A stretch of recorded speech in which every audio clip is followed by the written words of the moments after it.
नमस्कार प्यारे भाई और बहनों।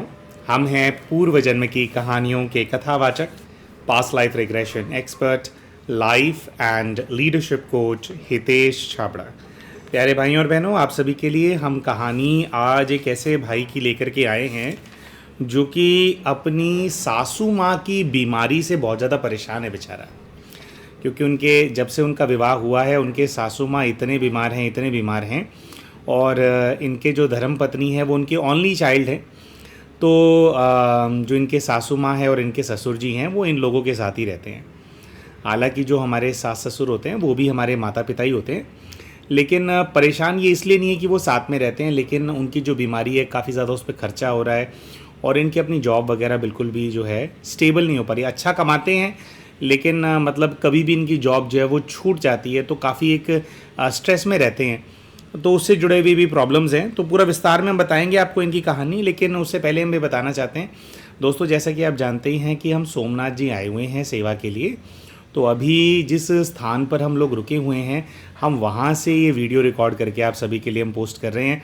तो यहाँ पर क्या है कि ये बिल्कुल हाईवे पे है स्थान, तो थोड़ा आसपास की मुझे लग रहा है कि बैकग्राउंड नॉइज़ ज़्यादा आ रही है, तो थोड़ा बैकग्राउंड नॉइज़ ऊपर नीचे हो और बिल्कुल हमारा जो सेटअप वाली लोकेशन है वो नहीं है, तो इसके लिए हम क्षमा चाहते हैं। लेकिन जैसा कि हमने आपसे वादा किया है कि हमारे चैनल के ऊपर वीडियोस आपको रेगुलर मिलने वाली हैं। हम ये भी बोलना चाहते हैं कि 2 प्रश्नों के उत्तर जो हमसे कुछ भाई बहनों ने पूछे हुए हैं और हमने उनको रिप्लाई किया हुआ है कि भाई हम इसका उत्तर आपके सामने प्रस्तुत करेंगे, तो डिवाइन आंसर वीडियो बना करके और 1-2 दिन के अंदर उनके प्रश्नों के उत्तर भी पोस्ट करेंगे। लेकिन क्योंकि हमें पता है कि ज़्यादातर भाई बहन जो हैं वो पास्ट लाइफ रिग्रेशन के वीडियोस का बहुत ज़्यादा वेट कर रहे होते हैं, तो इसीलिए हमारे को लगा कि भाई आज जो है हम पास्ट लाइफ रिग्रेशन का केस स्टडी सभी भाई बहनों के सामने प्रस्तुत करें। तो थोड़ा पहले बैकग्राउंड इन्फॉर्मेशन बता देते हैं आप सबको ये भाई का, और उसके बाद जो है एग्जैक्टली फिर क्या हुआ इनके पूर्व के जीवन में वो भी आपको हम बताएंगे जी। तो जैसे कि हम बता रहे थे प्यारे भाई और बहनों, पेशे से ये जो भाई हैं ये एक इंजीनियर हैं और हाई प्रोफाइल थोड़ी जो जॉब्स होती हैं इंजीनियरिंग की फील्ड के अंदर भी, जो थोड़े एक बड़े लेवल के जो लोग होते हैं, थोड़ा उस तरह का कुछ इनका प्रोफेशन है। तो कमाते तो अच्छा हैं लेकिन इनका जो जॉब है वो बहुत ज़्यादा डिमांडिंग है। और कुछ ऐसा होता है कि भाई ये या तो इनका बार बार जॉब छूट जाता है पॉलिटिक्स के चलते, मतलब अच्छा कमाएंगे लेकिन साल में 6-7 महीना इनके पास काम होगा और 6-7 महीना काम होगा, फिर 5-6 महीना जो काम है वो इनका गायब हो जाएगा, गोल हो जाएगा। तो ऐसे होता है। तो कहते हैं तो यार इस चीज़ से परेशान हूँ मैं, कह रहे पैसा शायद थोड़ा इससे कम मिल जाए मेरे को, पोजीशन इससे शायद थोड़ी कम मिल जाए लेकिन स्टेबल तो हो।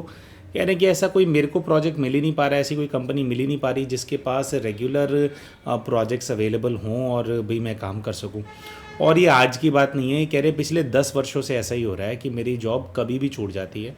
ये कहते हैं मैक्सिमम मैंने टिक करके अगर कहीं पर नौकरी की होगी ना तो 1 साल मैंने नौकरी करी है, 1 साल 1 महीना या 2 महीना ऐसा बता रहे थे। कह रहे इससे ज़्यादा मेरी कहीं पे स्टेबिलिटी हो ही नहीं पाई है। और कह रहे हैं कि देखो ऐसा होता है कि कंपनी के प्रोजेक्ट्स चले जाते हैं और कुछ ऐसा होता है कि मैं हालांकि पूरा अपना काम डिलीवर करता हूं लेकिन मैं हमेशा वो व्यक्ति बन जाता हूं जिसका कंपनी को ये लगता है कि भाई इसको निकाल देना चाहिए, क्योंकि ये कहते हैं कि ना मेरे को ना अच्छा रिलेशन बना करके रखना नहीं आता लोगों से। यार देखो एक तो होता है काम, मैं अपने काम से काम रखता हूँ, काम करता हूँ, काम बहुत अच्छा करता हूँ, मेरे को अपने काम का बहुत प्राउड भी है। लेकिन कहने कि जैसे एक अपना एक सिस्टम बना करके रखते हो ना, आप लोगों के बीच में रिलेशन मेंटेन करके रखते हो, तो कहते हैं वो मेरे को आता नहीं है। तो जिसकी वजह से जब श्रिंकेज होती है कंपनी के अंदर, मतलब जब एम्प्लॉयज़ को फायरिंग शुरू हो जाती है, जब उनके प्रोजेक्ट्स चले जाते हैं, तो उसके अंदर कह रहे हैं मेरा नाम हमेशा टॉप पे होता है। तो कंपनी को काम पूरा चाहिए मुझसे, लेकिन जब निकालने की बारी आएगी तो सबसे पहले लिस्ट के अंदर मैं ही होता हूँ। तो एक तो खैर ये भी जानना चाहते थे कि प्रोफेशन के अंदर इतनी ज़्यादा अनस्टेबिलिटी क्यों है। फिर ये कहते हैं कि अभी जो इनका विवाह है ये इनका दूसरा विवाह है और अपने पहले विवाह से इनको बहुत बहुत दुख ऑलरेडी मिल चुका है। तो ये कहते हैं कि इनकी जो पहली जो इनकी पत्नी है वो किसी के साथ अफेयर के अंदर थे और उस अफेयर के चलते वो बहुत ज़्यादा दुखी चल रहे थे अंदर ही अंदर। इनको पता लग गया था कि यार कुछ तो गड़बड़ चल रही है उनके साथ, क्योंकि जैसे एक ना पता लग जाता है। देखो पति पत्नी का ना आपस में एक कंपेनियनशिप, एक कनेक्शन सा होता है ना, एक दूसरे को। तो जब व्यवहार बदलने लगे, तो चाहे पति का व्यवहार बदलने लगे या पत्नी का व्यवहार बदलने लगे, ध्यान कहीं और जाने लगे, तो एकदम से जैसे जो है वो पता लग जाता है। अब ये कहते हैं कि मेरे को ऐसा लगता है कि जो मेरी पत्नी का अफेयर जिस व्यक्ति के साथ था, वो इनकी पत्नी का बॉस था। इनकी फर्स्ट जो पत्नी थी वो भी वर्किंग थे, उसका बॉस था, और उसका बॉस भी शादीशुदा था। और शायद ये कह रहे, क्योंकि मेरी जो पत्नी है ना वो जैसे कंपनी की कॉन्फ्रेंसेस वगैरह होती हैं, तो कह रहे उसका बॉस ना उसको ही अपने साथ लेकर के जाया करता था। इस तरह का कोई सिस्टम था उनका कि जब होगा तो वो उसको इन्वॉल्व करेगा और ये जाती थी। अब ये कहते हैं कि भाई this is a professional thing, भाई कॉन्फ्रेंसेस पे जाना होता है, आपकी अच्छी पोजीशन होती है तो आपको जाना होता है, तो भाई इसमें कोई वो बात थोड़ी है। लेकिन ये कहते हैं कि जब ये गए और कह रहे एक बार वो कॉन्फ्रेंस से वापस आई, और जो मेरी पत्नी है कह रही कि उनका व्यवहार मेरे को जो है बदला हुआ नज़र से आने लगा। कह रहे मैंने काफ़ी उनको प्रोब किया कि भाई बताओ तो सही यार कि भाई क्या हो गया, कैसे हो गया। भाई कई बार ऐसा भी होता है कि यार कोई मीटिंग बेकार चली गई, या आपने कोई क्लाइंट डील करने के लिए आप अमेरिका गए थे और आपने सोचा था कि आप बिज़नेस लेके आओगे अपने बिज़नेस के लिए, और क्लाइंट डील आपकी वजह से फेल हो गई। इस तरह की सिचुएशंस भी हो जाती है ना, तो इंसान बड़ा अपसेट हो जाता है इस चीज़ के अंदर, है ना, कि भाई अब मेरे ऑफिस के अंदर मेरी इमेज ख़राब हो जाएगी, ये वो। तो कई तरह के स्ट्रेस होते हैं। कहते हैं कि मैंने मेरी पत्नी से बहुत पूछा, लेकिन पत्नी ने कभी भी सीधा जवाब नहीं दिया।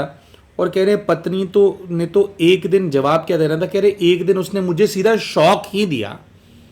कह रहे जब मैं अपने दफ्तर से वापस आया तो कहते जनरली हमारे घर में सिस्टम क्या है कि हम लोग कुंडी नहीं लगाते हैं, क्योंकि वो भी वर्किंग थे, मैं भी वर्किंग था। तो कहते मैं ऑफिस से वापस आया तो मैंने अपने चाबी से अनलॉक किया, तो कह रहे हैं कि मैं अंदर जाता हूँ, फिर कह रहे मैं अपने जैसे थोड़ा हाथ मुंह धो करके बेडरूम में गया, तो सीधा ये कहते हैं कि भी मेरे को जो है उनकी जो लटकती हुई बॉडी है पंखे से उन्होंने हैंग कर लिया था। और कह रहे वो देख करके मतलब कह रहे मेरे को तो सीधा, कह रहे कभी उन्होंने जवाब नहीं दिया, सीधा उन्होंने मुझे शॉक दिया। और वो देख करके तो कह रहे कि मैं तो थोड़ी देर के लिए तो क्या कह रहे पता नहीं आधे पौने 1 घंटे के लिए 2 घंटे के लिए तो मैं सदमे में चला गया था। और वहाँ पर मैं बैठ गया और बैठ करके मैं उनको देखता रहा, और मुझे विश्वास नहीं हुआ कि जिस महिला से मैं इतना ज़्यादा प्रेम करता था, अचानक से वो ये जो दुनिया है उसको छोड़ करके चली गई है। और कह रहे मैं बहुत दिनों से प्रोब कर रहा था।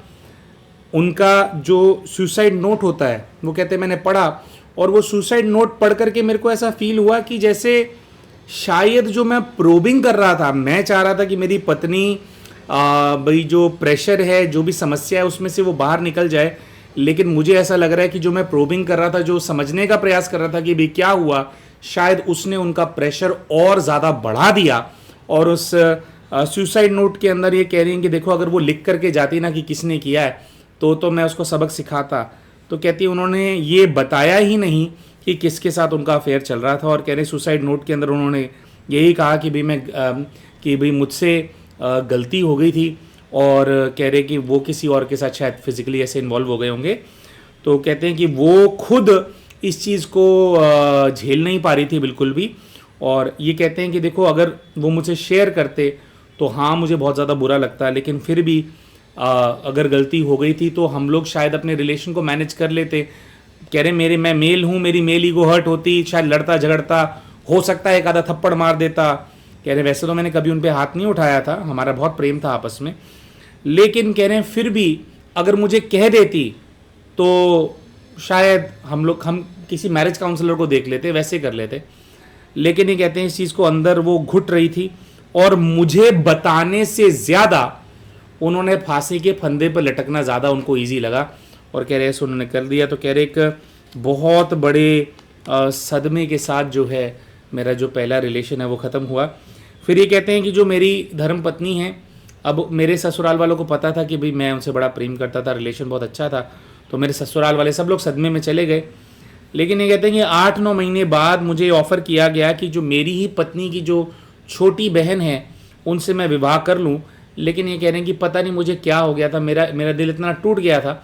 मुझे उस समय पर लगता था कि भाई मैं शायद किसी को भी अपने जीवन के अंदर जगह दे ही नहीं पाऊँगा। और इसी चीज़ के चलते कहते कि मैंने फिर वो स्वीकार नहीं किया और कह रहे कि फिर जो है एक प्रकार से धीरे धीरे करके जो मेरे पहले मैरिज से जो मेरे इन लॉज थे उनसे जो मेरा रिलेशन है वो पूरी तरह से ख़त्म हो गया। लेकिन जो एक सदमा है, सदमा मेरे को बहुत बड़ा मेरे ये जो रिलेशन है इससे लगा। तो जैसे कि हमने कहा कि भाई ऐसा इनके साथ हो गया, तो अपने पीएलआर से एक चीज़ ये भी जानना चाहते थे कि ये जो शख्स है जो इनके जीवन के अंदर आ गया, जिसने कुछ ऐसा कर दिया कि इनकी जो पत्नी है वो उन्होंने, अब इनको पता तो है नहीं कि वो कौन है वो व्यक्ति, है ना, जिसने ऐसा किया इनके साथ। लेकिन ये फिर भी कह रहे वो अनजान व्यक्ति का भी अगर मुझे पता लग जाए कि किसने आकर के मेरा घर तहस नहस कर दिया तो मैं उससे अपना कार्मिक अकाउंट जानना चाहूँगा। और इनके प्रोफेशन रिलेटेड प्रॉब्लम एक इसलिए भी है क्योंकि कह रहे हैं जब वो, अब ये किस्सा हुए भी 8-10 साल हो गए हैं, नहीं 8-10 साल तो नहीं हो गए, आई थिंक 6-7 साल हो गए। लेकिन कहते हैं कि उसके बाद से मेरे सदमे में जाने की वजह से भी कह रहे फिर मेरी ऑफिशिएंसी पे एक, कह रहे जितना मैं खुल करके जी पाता था कह रहे उसमें बहुत फ़र्क आ गया, तो उसने भी बहुत ज़्यादा इम्पैक्ट किया है। बहरहाल तो ये कहते हैं कि भैया देखो अभी ना मेरे को जो रीमैरिज मैंने की है, कह रहे बहुत लंबे समय तक मैं डिप्रेशन में रहा, फिर कहते मैंने रीमैरिज करी। अब कह रहे जो रीमैरिज मैंने करी है जिनसे की है, कह रहे उनकी समस्या ये है, रजनी नाम है उनका, तो कह रहे हैं कि उनकी समस्या ये है कि पता नहीं क्यों, अब वो भी आईटी फील्ड के अंदर हैं, कह रहे पता नहीं क्यों उनको मेरे धन से नफरत है। कह रहे उनका जो मेरी अभी की जो वाइफ है उनकी भी ये सेकंड मैरिज है, शायद फर्स्ट मैरिज के अंदर पैसे को लेकर के उनको तंग वंग किया जाता था। कहते मेरी तो ऐसी कोई इंटेंशन नहीं है, लेकिन ये कहते हैं कि भाई उनको नफरत सी है अपने पति का पैसा इस्तेमाल करने के अंदर। तो वो कहते हैं कि भाई मेरे को बिल्कुल पसंद नहीं है। तो कह रहे अगर मैं उनके लिए कुछ ख़रीदना चाहूँगा, कुछ लेना चाहूँगा, तो उसके अंदर भी आकर के काफ़ी जैसे वो जो है दिक्कत करते हैं, तो मानते नहीं हैं। और मतलब कह रहे हैं कि एक स्ट्रेंजर्स की तरह जैसे होता है ना, स्ट्रेंजर्स की तरह हम लोग जो हैं एक दूसरे की तरह साथ रहते हैं। हालांकि देखो एक व्यक्ति दोबारा विवाह क्यों करता है, इसलिए करता है कि भाई चलो एक दूसरा चांस देंगे। तो कह रहे एक फॉर्मेलिटी तो पूरी हो गई है, लेकिन बड़ा हमारे बीच में डिफरेंस है। और कह रहे डिफरेंस का एक बहुत बड़ा कारण ये भी है कि जो मेरी सासू माँ हैं अभी के, जो इनके सेकंड मैरिज से जो इनके सासू माँ हैं वो बहुत ज़्यादा बीमार रहते हैं। इनके जो सेकंड वाइफ है वो उनके ओनली चाइल्ड हैं, और उनकी सेवा करने की भी जिम्मेवारी जैसे इन लोगों की है। चलो वो तो कोई बात नहीं, सेवा करने की जिम्मेवारी है तो, लेकिन ये कहते हैं कि उसकी वजह से एक बहुत बड़ा फाइनेंशियल लोड आ गया। अब कह रहे मेरी पत्नी का स्वभाव अजीब सा है, मेरे पैसे को वो अपने लिए हाथ नहीं लगाएगी कि भी वो अपने कपड़े नहीं लेगी। वो कह रहे मैं उसको गिफ्ट भी करना चाहूँगा तो नाराज सी हो जाएगी, लेकिन कह रहे हैं कि अपनी मम्मी के इलाज में पूरा पैसा खर्च करवाएगी। तो कह रहे उनके जो माता जी हैं उनका जो इलाज है उसके ऊपर ऑल टाइम काफ़ी कह रहे काफ़ी खर्चा वगैरह हो रहा है। तो अब ये भी कोई बात नहीं है। वैसे तो देखो क्या होता है कि जी भाई हमारे अपने माता पिता होंगे, बीमार होंगे, तो हम ये थोड़ी सोचेंगे कि भाई मेरी इतनी कमाई है उतनी कमाई है। माँ बाप तो ऐसी चीज़ होती है कि भाई अगर तकलीफ़ में होंगे तो इलाज तो कराना ही है उनका, उसमें क्या दिक्कत है। लेकिन ये कह रहे हैं कि भाई एक हमारे ना हम दोनों के आपस में भी बीच में एक दीवार सी है। तो कह रहे पति पत्नी का रिश्ता तो एक रिश्ता बना ही नहीं ठीक से, और कह रहे हैं कि भी उनके माता पिता की जिम्मेवारी सी मेरे ऊपर आ गई, और विशेषकर कह रहे हैं उनकी माता जी के ऊपर कह रहे ऑलमोस्ट जो मेरी सेविंग्स थी, कह रहे सेविंग में पूरी खर्च कर चुका हूँ। तो ये जानना चाहते हैं कि यार इतना ज़्यादा जो है डिस्टर्ब्ड रिलेशन क्यों है। मतलब पहली मैरिज थी जो अच्छी चली, अच्छा रिलेशन था, उसमें पत्नी छोड़ करके चली गई, दुनिया ही छोड़ करके चली गई। फिर जो दूसरी अब रिलेशन हुआ है जी, उसके अंदर रिलेशन ही नहीं बन पा रहा है। तो कह रहे मेरी पत्नी से कम मेरा रिश्ता है, उनके माता पिता से ज़्यादा है, क्योंकि कह रहे मेरी जो अपनी पत्नी है वो सेवा नहीं करती कुछ खास उनकी। तो प्यारे भाई और बहनों, आइडली तो ऐसा होता है कि जैसे माताएं बहनें होती हैं ना, चाहे अपने माता पिता हों या हमारे सास ससुर हों, जनरली ऐसा होता है कि माताएं बहनें थोड़ा सेवा ज़्यादा करते हैं, है ना, और पुरुष जो है वो केयरलेस होता है। लेकिन यहाँ पर ये कहते हैं कि भाई चलो केयरलेस या ज़्यादा केयरफुल होना की बात तो दूर की है। तो कह रहे हैं जो मेरे जो धर्म पत्नी हैं उनको ये तो है कि भाई मेरे माता पिता हैं तो भाई मेरे साथ रहेंगे, ठीक है, लेकिन कह रहे हैं कि माता पिता है मेरे साथ रहेंगे, उनको रोटी देनी है, उनको दवाई देनी है। कह रहे इस चीज़ का कोई भी जो होश है मेरी जो पत्नी है उनको नहीं रहता है। और उनके जो माता पिता की जो सेवा करने की जो जिम्मेवारी है वो मेरी ही रहती है। फिर कह रहे हॉस्पिटल के खर्चे हैं, दवाई लेकर के आना है, तो कह रहे जैसे वो उन्होंने मेरे को उनकी सेवा करने के लिए ब्याह किया मेरे साथ, है ना, कि भी ब्याह करके जैसे होता नहीं ब्याह करके मैं बहू घर ले आऊँगी, तो उसी तरह से उसने ब्याह करके कि दामाद जी को घर पे ले आऊँगी और फिर जो है वो माता पिता की सेवा करेंगे। तो कह रहे ऐसे है। फिर भी ये कहते हैं कि देखो अगर मेरी पत्नी और मेरे बीच में मुझे दीवार महसूस ना हो ना कि हमारे बीच में दीवार है, तो मैं उनके माता पिता की सेवा अभी भी कर रहा हूँ, तब मैं और खुशी से कर पाऊँगा। लेकिन मैं जानना चाहता हूँ कि मैं इतना एक कमिटेड व्यक्ति हूँ, इतना कमिटेड पुरुष होने के बावजूद भी, उनके माता पिता की सेवा करने के बावजूद भी उनके दिल में मैं जगह क्यों नहीं बना पा रहा हूँ। हालांकि इनके विवाह से इनको पहले वर्ष के बाद ही इनको एक पुत्री प्राप्त हुई है, लेकिन ये कह रहे हैं फिर भी हमारे वो जो मिठास थी जो पहले रिश्ते में मैंने एक्सपीरियंस की थी, जिसमें मेरी जो पत्नी है वो जो है उन्होंने अपने आप को समाप्त कर लिया, तो कह रहे वो वाला रिश्ता जो है फील नहीं हो रहा है, या उसके आसपास का भी कुछ फील नहीं हो रहा है, या प्रयास भी नहीं दिख रहा है मेरे को। तो बस यही सारे रिश्ते और प्रोफेशन के अंदर क्यों बार बार ये 6-7 महीने में नौकरी छूट जाती है, ये सब जो चीज़ें हैं इनके बारे में ये भाई जानना चाहते थे। और इन्हीं सब चीज़ों को लेकर के फिर इनका पास्ट लाइफ रिग्रेशन किया गया और उसके माध्यम से इनको जो जीवन दिखाई दिया, उस जीवन ने इनको जो सारे उत्तर हैं इनके सामने ला करके परोस दिए। तो प्यारे भाइयों और बहनों, हमारे इस भाई ने अपने पूर्व के जीवन के अंदर क्या देखा, इसके बारे में अभी आप सभी को हम बताएंगे। लेकिन उससे पहले हम शाउट आउट देना चाहेंगे हमारे चैनल के उन सभी व्यूअर्स को जिन्होंने अभी रिसेंटली हमारे चैनल को एज अ मेंबर ज्वाइन किया है। दोस्तों, यूट्यूब के ऊपर इनके यूज़र आईडीज़ हैं आयशा वसीम -NSN7F और हैं दक्षिका 40। और हमारे चैनल के एक यूज़र जो कि पहले हीलिंग सर्कल ग्रुप के अंदर हमारे चैनल के मेंबर थे, उन्होंने अपना जो प्लान है उसको अपग्रेड कर लिया है और वो हीलिंग सर्कल प्लस के अंदर उन्होंने ज्वाइन कर लिया है। जैसे कि आप जानते हैं कि हीलिंग सर्कल के अंदर मंथ एंड पे एक ग्रुप PLR का सेशन कराया जाता है जो कि रात के समय होता है। लेकिन कई सारे भाई बहन कंप्लेन करते थे कि भैया सुबह के समय पर भी सेशन होने चाहिए और सिर्फ एक ही सेशन होता है। तो हमारे चैनल के ऊपर पहले सिर्फ हीलिंग सर्कल नाम की चैनल की मेंबरशिप होती थी, अभी उसका एक अपग्रेडेड वर्जन आ गया है जिसके अंदर महीने के अंदर 4 सेशंस होने वाले हैं। हर वीक के एंड में, हर हफ्ते के एंड में एक ग्रुप PLR या हिप्नोथेरेपी का सेशन है जो कि हीलिंग सर्कल प्लस में जिन भी भाई बहनों ने ज्वाइन किया है या जो हीलिंग सर्कल वाले हैं जो अपग्रेड कर रहे हैं अपने आप को हीलिंग सर्कल प्लस के अंदर, उनको इन 4 सेशंस का लाभ मिलने वाला है, जिसके अंदर से महीने में 2 बार ग्रुप PLR होगा और 2 बार दूसरे हिप्नोथेरेपी के सेशंस जो हैं उनको मिलेंगे। और ये सुबह और शाम दोनों समय पर 2 सेशन सुबह के टाइम, 2 सेशन शाम के टाइम पे होंगे। तो जिन्होंने अपने आप को हीलिंग सर्कल प्लस के अंदर अपग्रेड किया है, इनका यूट्यूब पे यूजर आईडी है यूनिवर्स गॉड्स एंजल 6 और जो दक्षिका 40 जिनकी आईडी है, जिन बहन की या भाई की, उन्होंने भी हीलिंग सर्कल प्लस के अंदर जो है चैनल की मेंबरशिप को ऑप्ट किया है।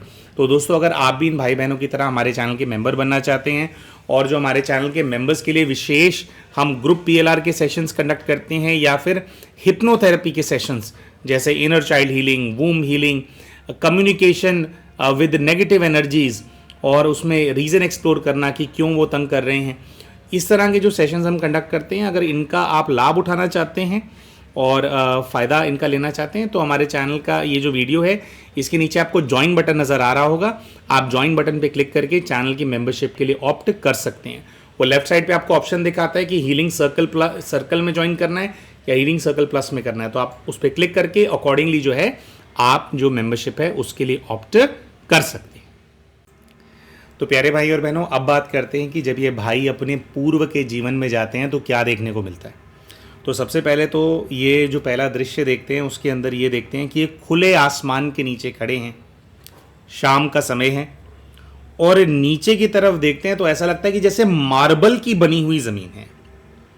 आसपास देखते हैं तो ऐसी फीलिंग्स ही आती है कि जैसे कोई धर्मशाला हो, क्योंकि ये अपने आप को एक आंगननुमा जगह के अंदर अनुभव कर रहे होते हैं। ऐसे आंगन सा है और चारों तरफ जैसे कोठरियाँ, कमरे टाइप नहीं होते कि वो बीच में खाली जगह होती है और आसपास जो है वो होती है जैसे कोठी सी बनी हुई होती है और कमरे कोठरी इनको फील हो रहे थे, तो जैसे कोई धर्मशाला हो ऐसी अनुभूति इनको हो रही होती है। पैरों की तरफ देखते हैं तो कहते हैं कि मेरे नंगे पैर हैं, और धीरे धीरे ध्यान ऊपर जाता है तो कहते हैं कि मैंने ऊंची सी साड़ी पहनी हुई है और मुझे अपने एंकल विजिबल होते हैं, जिसमें चांदी की बहुत मोटी पायल मुझे नजर आती है। तो जैसे पायल की बात करते हैं और साड़ी की बात करते हैं तो ऑब्वियस हो जाता है कि अपने आप को ये पुरुष के रूप में नहीं बल्कि एक महिला के रूप में देख रहे होते हैं। कहते हैं कि बिल्कुल जैसे एक फिरोजी रंग की साड़ी मैंने पहनी हुई है और काफ़ी अच्छा उसके ऊपर कह रहे पैटर्न बना हुआ है, गोल्ड का तो नहीं लेकिन कह रहे गोल्ड का प्रिंट सा कह रहे मेरे को फील हो रहा है, और ये जो हैंड वूवन है ऐसी फीलिंग आती है। कह रहे बनारसी टाइप साड़ी, बनारसी फॉर्मेट के अंदर डिज़ाइन है, ऐसे कहते हैं मेरे को फील हो रही है। बहुत महंगी साड़ी है कहते हैं। सर के ऊपर कहते हैं कि गजरा मेरे को फील होता है, और बहुत मैंने श्रृंगार साज सज्जा की हुई है। लेकिन जब ये अपने हाथों में देखते हैं तो उनको ऐसा नजर आता है कि मोटी मोटी चूड़ियों से भरे हुए हाथ हैं, जिसके अंदर कुछ कांच की और कुछ सोने की चूड़ियां हैं, और बिल्कुल हाथों में जाते हैं तो इनको एक स्टिक नजर आती है, लकड़ी की स्टिक, जिसको एक हाथ से जैसे दूसरे हाथ में मारते नहीं है, ऐसे फिल्मों में दिखाते हैं ना ऐसे कैरेक्टर, एक हाथ से दूसरे हाथ में मारती हैं और कह रहे स्टिक को मैं हाथ में मार रही हूं और मैं इधर उधर देख रही, जैसे कोई हॉस्टल की वार्डन नहीं होती हैं, कई बार बड़े खतरनाक वार्डन होती हैं कि बच्चे जो है डिसिप्लिन के अंदर रहें तो वो ऐसा करते हैं, ऐसे डंडा जो है हाथ में ऐसे करते रहते हैं। तो कह रहे ऐसे मेरे को फीलिंग आ रही है, और कह रहे बहुत एटीट्यूड में चल रही हूं, और कहते हैं ये जो जगह है इस जगह की मैं ओनर हूं शायद। लेकिन आप ऐसा सोचें दोस्तों कि अगर कोई धर्मशाला का ओनर भी होता है, पहली बात तो धर्मशाला के ओनर नहीं होते, ट्रस्टी होते हैं, क्योंकि सेवा का जो काम होता है वो परमात्मा को समर्पित करके किया जाता है ना। कराने वाले भोलेनाथ होते हैं और हम लोग जो हैं केवल संभाल रहे होते हैं उनके लिए, तो ट्रस्टी बोला जाता है।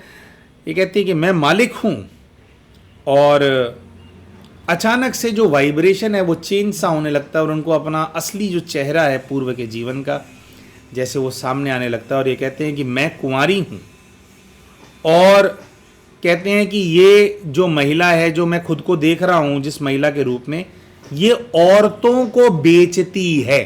एग्जैक्ट वर्ड यही इन्होंने बोला, दूसरी महिलाओं को बेचने का काम करती हैं। कह रही है वो जगह नहीं है जो कोई धर्मशाला हो, कह रही है तो वो जगह है जहां पे महिलाओं को बेचा नहीं जाता। कह रहे वो जगह दिख रही है, जगह जगह कोठरी सी है, और कोठरी में ध्यान से देखते हैं तो कहते हैं छोटे छोटे कमरे, और छोटे छोटे कमरों से हर उम्र की महिलाएं जो खिड़कियां होती हैं, खिड़कियों से बाहर झांक रही हैं। कुछ उनकी उम्मीद है कि शायद कुछ ऐसा हो जाएगा कि इन कोठरियों से वो महिलाएं शायद आज़ाद हो जाएंगी। तो कह रही हैं ऐसे उम्मीद के साथ बहुत सारी महिलाएं हर कोठरी में से झांक रही है, लेकिन मैं जो वो स्टिक लेकर के घूम रही हूं तो सब उस स्टिक से डरती हैं। तो हमने कहा कि अच्छा तो और क्या हो रहा है, तो ये कहते हैं कि जो सभी महिलाएं हैं ना, ये मन ही मन मुझे कोसती हैं, और इनमें से 7-8 महिलाएं हैं जो विशेष मुझ पे बहुत ज्यादा क्रोधित है। तो हमने कहा भी क्या कर रहे हो फिर, तो कह रहे मैं घूम रही हूं और मैं नजर रख रही हूं। कह रहे मैं जैसे नजर रखती हूं ना, जैसे मैं देखती हूं तो इधर उधर देखने लग जाती हैं, लेकिन जब मैं तिरछी निगाहों से देखती हूं तो मुझे समझ में आता है कि ये छुप छुप के मुझे गुस्से से देखती हैं। तो हमने कहा भी क्यों गुस्से से देखती हैं, भी आप क्या कर रहे हो, क्या करते हो। तो जैसे हम पूछते हैं आप क्या करते हो, तो इनको अचानक से दृश्य बदल जाता है। ये कोठरी में पहुंच जाती हैं और कोठरी में एकदम से नजर आता है कि इन्होंने एक लड़की को, एक बहुत छोटी उम्र की कन्या को लात मारी, बाल खींच करके उसको कह रहे मार रही हूं बुरी तरह से, उसको चोट लग रही है, बहुत तकलीफ में है वो। कह रहे मैं उसको घसीट रही हूं, उसको भेज नहीं हूं, और वो जा नहीं रही है। मैं घसीट रही हूं, भेज रही हूं, कहां भेज रही हूं, स्कूल भेज रही है। कह रहे नहीं, कह रहे पहली बार जो है, हम शब्द का इस्तेमाल नहीं करेंगे जो उन्होंने बताया बोला वहां पे, बहुत ही अभद्र शब्द है, लेकिन कह रहे पहली बार इसका सौदा हुआ है, मैं पैसा ले चुकी हूं। 17 साल की लड़की है और ये जा नहीं रही है और वो कह रही है कि मैं ये काम नहीं करूंगी, लेकिन ये कहते हैं कि मैं उसको घसीट रही हूं, वो बहुत गुस्से में है और कह रहे जैसे मैं खींच रही थी तो वो लेट सी गई, तो कह रहे वापस मैंने उसको उठाया, उसको 2-3 झापड़ मारे, उसको उठा करके खड़ा किया और उसको कहा कि जाएगी नहीं जाएगी क्या, तो कह रहे जैसे ही उसने ऐसे बोला उसके सारे बाल बिखरे हुए हैं, जैसे कोई वो जैसे एक वो क्रीचर नहीं दिखाते चुड़ैल जैसे पूरे बाल, कह रहे ऐसे हो गए, मार खा के वो ऐसी हो गई, खून उसका निकल रहा है, मिट्टी उसके बदन पे लग गई है, कुछ उसके कपड़े फट गए हैं। तो कह रहे एक बार उसने बोला नहीं जाएगी, तो कह रहे मैंने पूरा जान लगा करके उसको धक्का दिया है। और कह रहे हैं कि दीवार के अंदर से एक बहुत नोकीली कील सी निकली हुई थी कहीं पर, या कोई बिल्कुल नोकीला कुछ था, तो कह रहे वो जा करके सीधा उसका जो सर है पीछे से वो उस नोकीली चीज के अंदर जाकर के जैसे एकदम घुस जाता है ना और इंसान अटक जाता है, कह रहे वैसे हुआ। कह रहे अभी तक वो चीख रही थी, चिल्ला रही थी, लड़ रही थी, लेकिन जैसे ही मैंने धक्का मारा और नुकीली चीज में जाकर के उसका सर लगा, तो कह रहे एकदम से गहरा सन्नाटा फैल गया है, जिससे एकदम सब चुप हो गया हो, सब कुछ जैसे एकदम खत्म हो गया हो। घबराहट, दहशत, जैसे एकदम दहशत होती है, दहशत, घबराहट तो नहीं, कह रहे दहशत जैसे एकदम से सबके मन में उतर गई है, ऐसा दृश्य वहाँ पर है। तो कह रहे सब वहाँ पे जो है सदमे में चली गई हैं कि ये क्या हो गया। ये कहती हैं कि सदमा तो एक बारी के लिए मुझे भी लगा है, लेकिन मैंने अपने आप को काम किया, कंपोज किया, और मैं टूट नहीं सकती इन सब के सामने। अगर मैं टूट गई तो जो मेरा कंट्रोल है वो कंट्रोल मेरा चला जाएगा। तो कहते ही मैंने एकदम से कहा सबको कि निकालो इसको, बाहर निकालो। और कहते हैं कि बस चारों तरफ खून ही खून है, उसको बाहर लेकर के जाने के लिए मैंने कहा है। और कह रहे हैं ये जो जगह है जहाँ पर मैंने मारा है, ये ना छत का सीन है। तो जो कोठरियाँ बनी हुई थी उसमें से एक सीढ़ी थी, सीढ़ी से चढ़ करके ऊपर वाली कोठरी में गई थी। तो जैसे खाली काफ़ी खुली छत है, छत पे भी कोठरियाँ बनी हैं। तो कह रहे हैं उसको खून बहती हुई जो बॉडी है उस बच्ची की, उसको फेंक दिया गया है, और खून उसका जैसे एक बोतल खुल जाती है और वो बहता चला जाता है, ऐसा दृश्य इनके सामने आता है। और कह रहे वो दृश्य मैं सबको दिखा रही हूँ और सबको समझा रही हूँ कि अगर मेरी बात नहीं मानी तो तुम्हारा भी यही हाल होगा, मार करके तुम्हें कुत्तों को खिला दूंगी। तो कह रहे सब सहम गए हैं, सब डर गई हैं। तो अब यहाँ पर दोस्तों जिस महिला को इन्होंने मार दिया था उसको ये देखते हैं।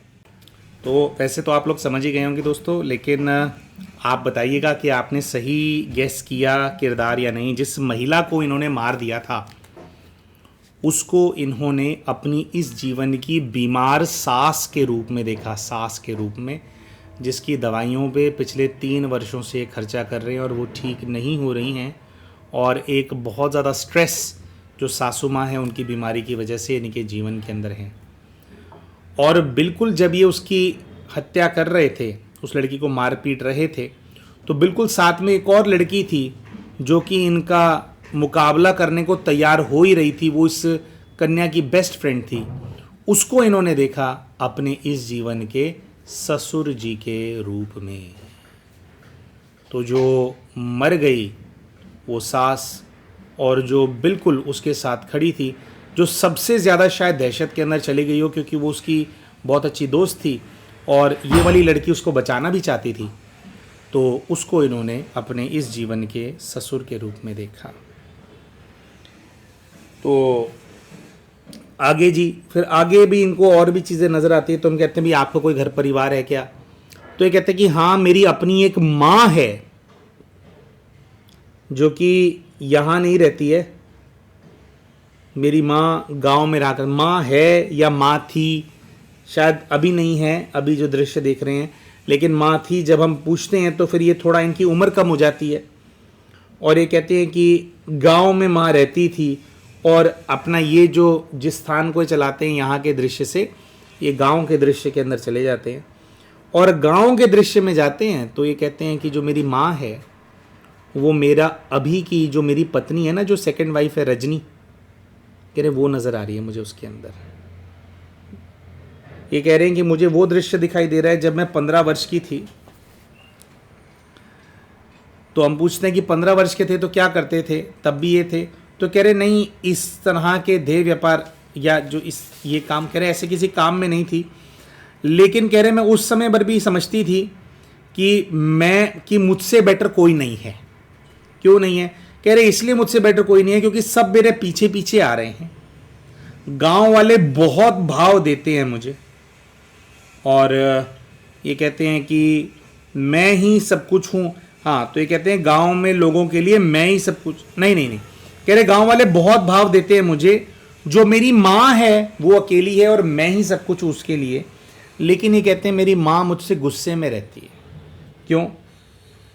ये कहते हैं क्योंकि मैं मेरी माँ को पैसे कमा करके देती हूँ, and I am really sorry to use this word, but कहते हैं मैं अपनी माँ को पैसे कमा के देती हूँ by sleeping with other people. थोड़े टाइम में इन्होंने शुरू कर दिया। तो कह रहे मेरे माँ की मजबूरी है उसको ये पैसा लेना, लेकिन ये कहते हैं मेरी माँ को बिल्कुल भी अच्छा नहीं लगता कि मैं एक काम करूँ।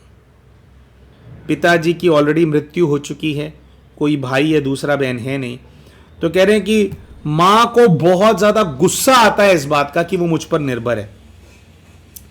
वो बूढ़ी है, मजबूर है, मेरे काम की वजह से अंदर ही अंदर उसे गुस्सा है, लेकिन बस उसकी मजबूरी है कि उसको मेरे इस काम का जो पैसा है उसकी रोटी खानी पड़ती है।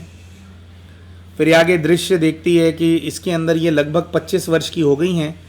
25 वर्ष की हो गई हैं उस समय पर इनकी माताजी की मृत्यु हो रही है और इनका कुछ ऐसा दृश्य दिखाई देता है कि जब ये 25 की हैं तो माँ 70-75 की है। मतलब ये कोई लेट चाइल्ड है। होता नहीं कि बच्चा नहीं होता कुछ लोगों का, फिर आप जब 35-40-45 के हो जाते हो तब बच्चा होता है। तो ऐसी उम्र में इनका जन्म हुआ था अपनी माताजी के यहाँ पे। तो कहते हैं कि मैं 25 वर्ष की हूँ और मेरी माताजी मर रही हैं, लेकिन मरते समय भी वो बहुत नाराज़ हैं। वो मुझे रोकना चाहती है, लेकिन कह रहे वो मुझे रोक नहीं पाई। लेकिन कभी भी वो मेरा जो पैसा है उसको इस्तेमाल नहीं करना चाहती थी, उसको बहुत ज़्यादा दुख था। तो फिर आप समझ ही गए होंगे, ये जो माँ इनका पैसा इस्तेमाल नहीं करना चाहती थी, जो एक नाराज़गी के चलते जो है पूरी हो गई, उनको इन्होंने अभी के जो इनके हस्बैंड है,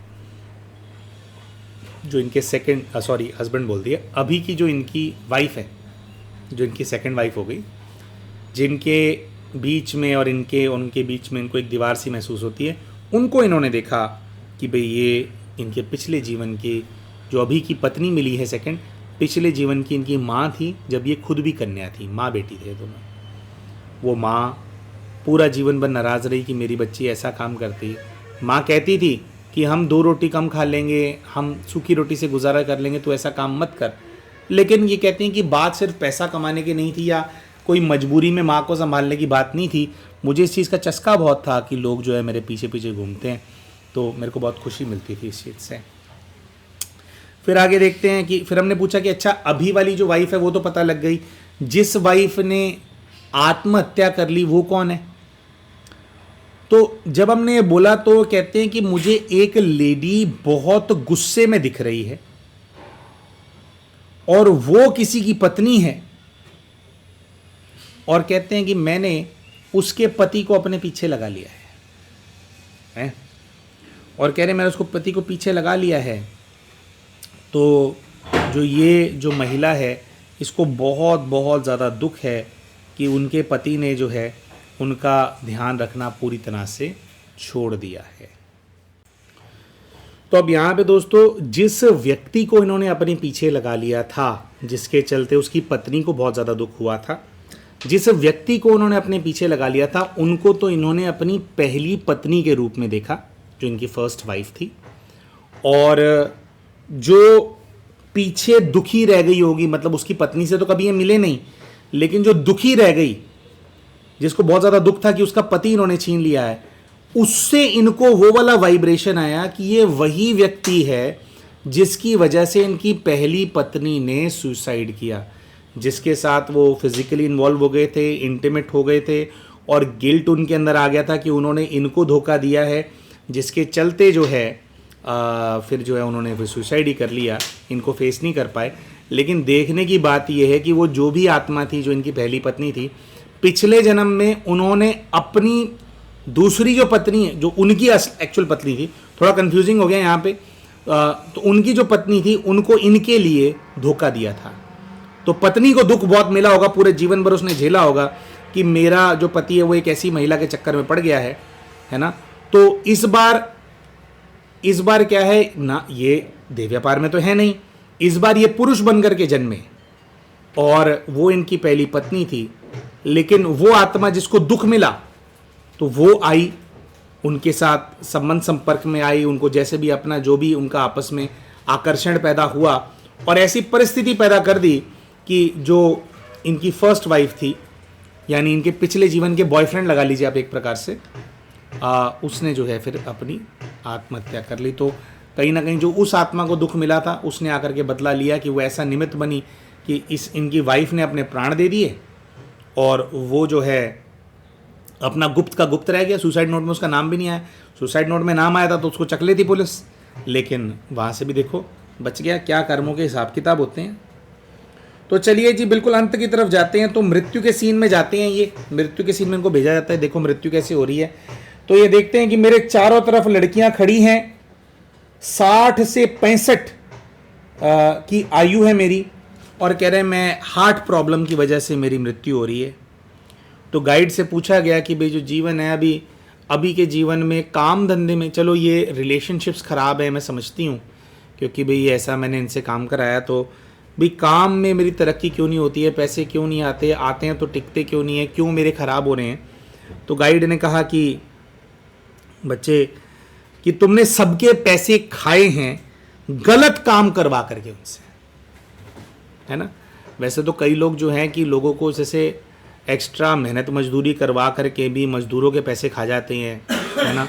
देखो उनके ऊपर ही कितना भार होता है जो मजदूरों के पैसे खा जाते हैं और ये करते हैं, वही बहुत गलत है। कितने लोग ऐसे होते हैं कि बड़े बड़े ज़मींदार होंगे, बड़ी बड़ी गाड़ियाँ होंगी, है ना, 2-2 करोड़ की गाड़ी के अंदर घूमेंगे, लेकिन मजदूर को दिहाड़ी देने की जहाँ पे बात आएगी वहाँ पर जो मजदूर ने अगर 300 के 350 मांग लिए तो बिल्कुल जैसे वो है ना मौत मच जाएगी उसी टाइम पे, बिल्कुल ही कि भी 350 नहीं बनता है, 300 ही बनता है ना, इतना। चलो ठीक है, सबका अपना अपना हिसाब किताब है भाई। लेकिन जैसे कि खून पीना होता है ना, इंसान खून पीने की आदत होती है, रुला रुला के देना, रुला रुला के करना है, तो वो वाली आदत। और हमारे भी परिवार में है कोई, हमने देखा उनको, और वैसे देखने को वो बहुत कुछ करते हैं, सेवा भी करते हैं, पूरा परिवार संभालने की कोशिश करते हैं, लेकिन हमेशा परेशान रहते हैं। क्यों? उनको ना मजदूरों को पैसा रुला रुला के देने की आदत है, खड़ा करवाते हैं पहले, रुला रुला करके देने की आदत है। तो भाई जिसका जो चीज़ बनती है ना अपने में अटका करके रखें, आपके तरले करें, इस चीज़ के अंदर इंसान को जो है खुशी नहीं ढूंढनी चाहिए। लेकिन चलो आत्मा का किसी किसी का अपना संस्कार होता है, उनकी मानसिकता आप थोड़ी विकृत कह लीजिए इस चीज़ के अंदर, लेकिन उनको खुशी मिलती है इसी चीज़ में, दूसरों का खून पीने में, कि दूसरे घिसेंगे और हम कमाएंगे, है ना।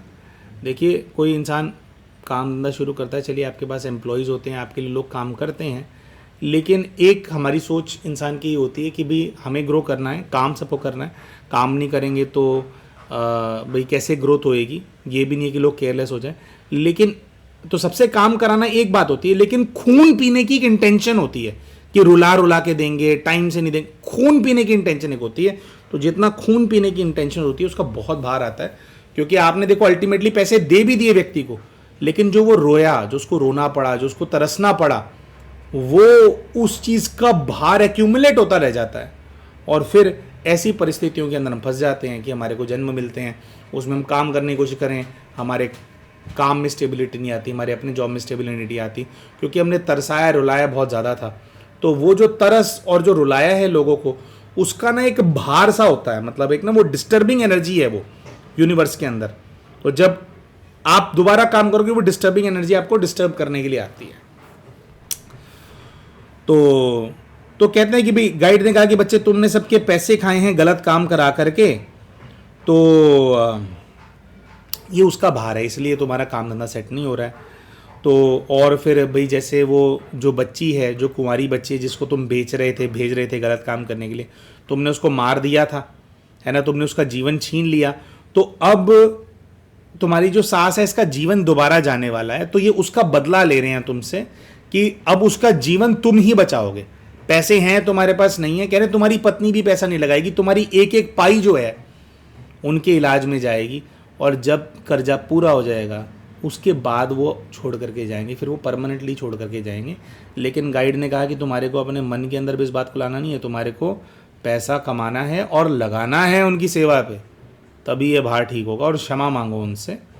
और कह रहे हैं कि जो तुम्हारे ससुर जी हैं वो जब तुम्हें पैसा लगाते हुए देखते हैं तो उनके मन में बिल्कुल भी ग्लानि नहीं आती, जैसे जनरली ग्लानि आती है ना कि मुझे दामाद से लेने पड़ रहे हैं, अरे उनके मन में यही विचार आता है कि तुम क्या हो गया, दामाद हो तो देने नहीं बनते तुम्हारे, है ना, हम बूढ़े हैं, कौन करेगा हमारा।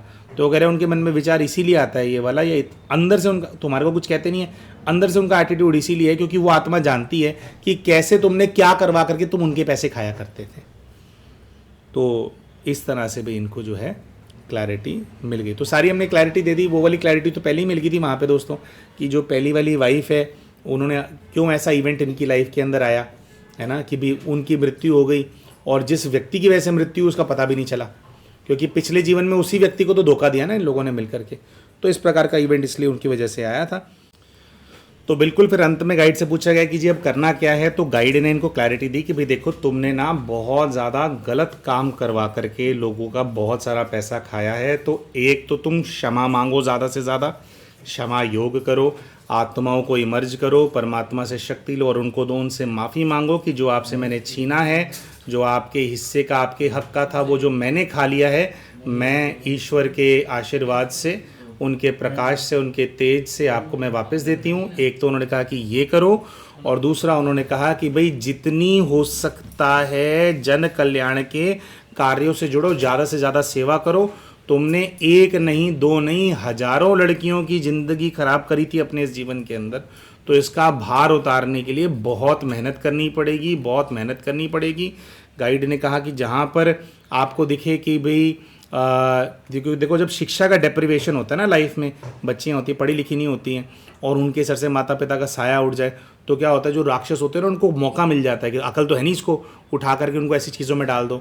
तो क्या है, शिक्षा बहुत बड़ा एक प्रकार से माध्यम है जिससे कि इंसान मानसिक तौर से सशक्त बनता है, जिससे उसको अपने अधिकार पता लगते हैं, जिससे उनको पता होता है कि भाई हम कुछ अपने जीवन के अंदर कर लेंगे, कॉन्फिडेंस आता है। तो गाइड ने गाइडेंस ये भी दिया कि भाई जो अंडर प्रिविलेज्ड बच्चे हैं, चाहे कन्याएं हो, विशेषकर कन्या हो या बच्चे हों, उनकी एजुकेशन के अंदर किसी प्रकार से अगर आप कंट्रीब्यूट कर सकते हो, अगर आप इतने संकल्प लो तो हम आपकी सहायता करेंगे। गाइड ने बोला बच्चों के लिए स्कूल खुलवाना, कुछ उनके लिए कोई गरीब बच्चे होते हैं नाइट स्कूल्स उनके लिए शुरू करा दिए जाते हैं, या उनके कुछ ऐसा हो जिससे उनकी एजुकेशन के अंदर कंट्रीब्यूशन हो, जिसकी वजह से उनको किसी भी छोटे या गंदे काम के अंदर बच्चों को अपने जीवन में आगे ना बढ़ना पड़े। कि बच्चे जैसे लड़के भी होते हैं कि भाई कुछ है ही नहीं, तो पेट है, क्या होता है, भूख की मार होती है, वो क्या करता है, चोरी चकारी कराती है।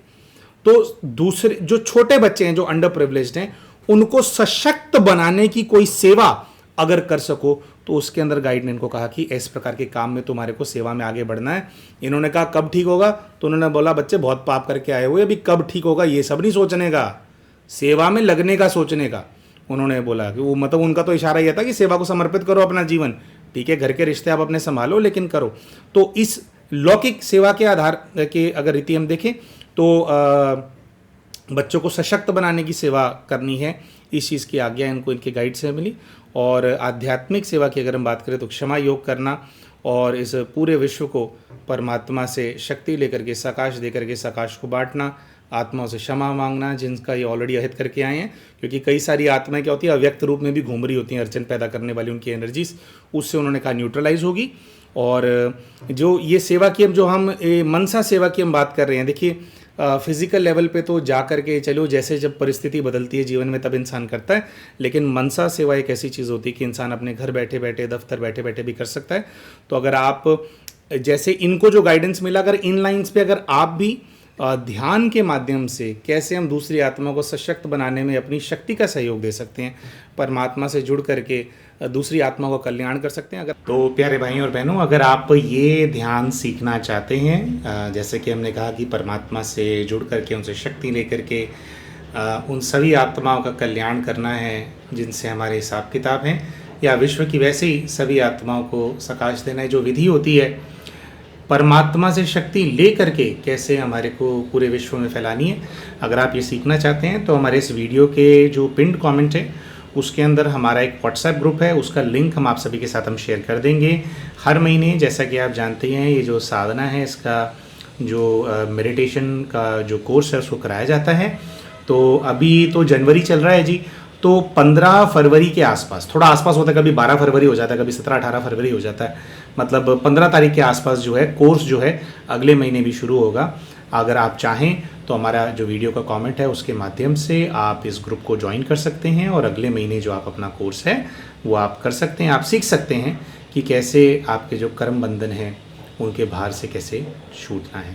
हम आशा करते हैं प्यारे भाइयों और बहनों, ये जो वीडियो हमने आज बनाया ये शिक्षाप्रद रहा होगा आप सभी के लिए, और इससे जो शिक्षा मिली वो आपके जीवन के अंदर आपको कुछ काम आएगी, आपको एक अच्छा व्यक्ति, एक अच्छा इंसान बनने में आपका सहयोग करेगी, आध्यात्मिक रूप से आपकी उन्नति करने में, आपकी प्रगति के अंदर आपकी सहायता करेगी। और तो इसी शुभ इच्छा के साथ आप सभी भाई बहनों से आज के वीडियो में हम विदा लेते हैं। मिलते हैं आप सभी के साथ अपने अगले वीडियो के अंदर, तब तक के लिए नमस्कार।